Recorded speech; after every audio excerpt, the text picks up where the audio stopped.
Arundhathi Subramaniam, poet and author. Every poem a pilgrimage. In the interstices of silence and song, she finds the goddess murmuring. A bridge between mortal longing and divine laughter, she finds the sacred in passion, not piety. The New Indian Express honors Arundhathi Subramaniam, Devi of Liminality. Her anthologies, temples of verse, her essays, maps of spirit.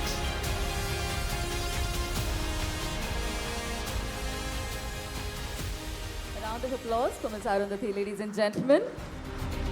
And if I may request Dr. Preeta Reddy and Mr. Prabhu Chawla to join us as we present the lovely Devi Awards.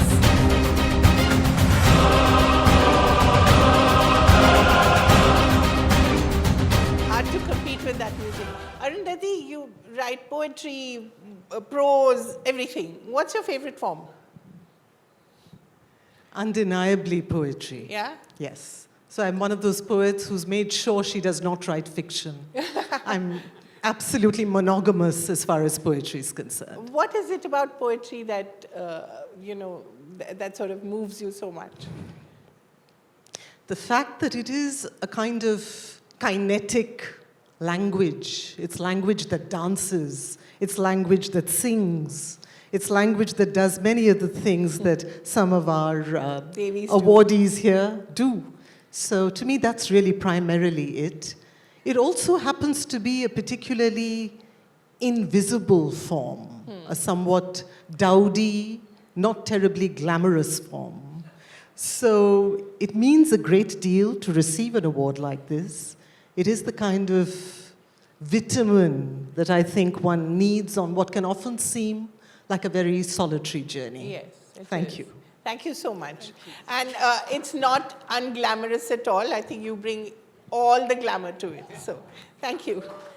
Thank you so much and congratulations, ma'am. So, congratulations, first of all. Since you're getting this award, what does it mean to you and how do you feel?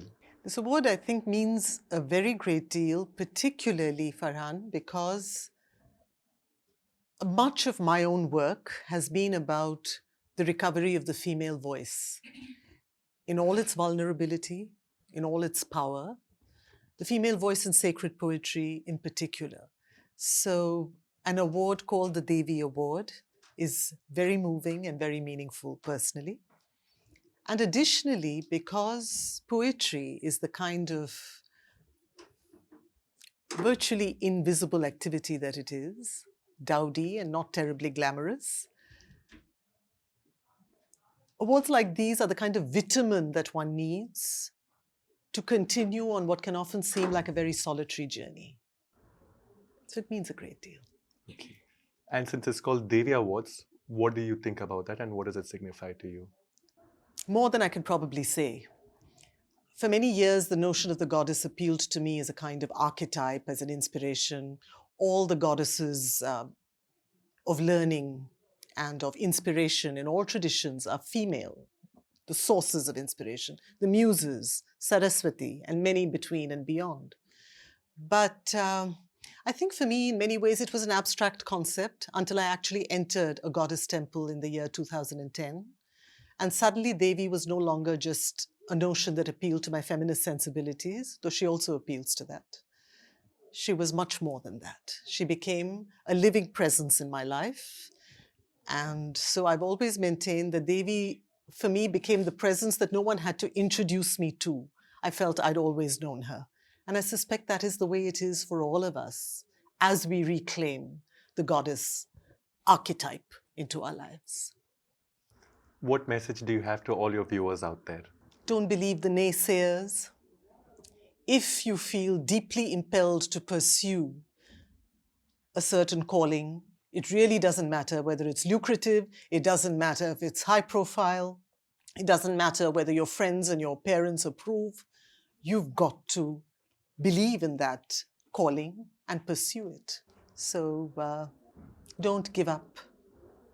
It's usually worth it in the long run.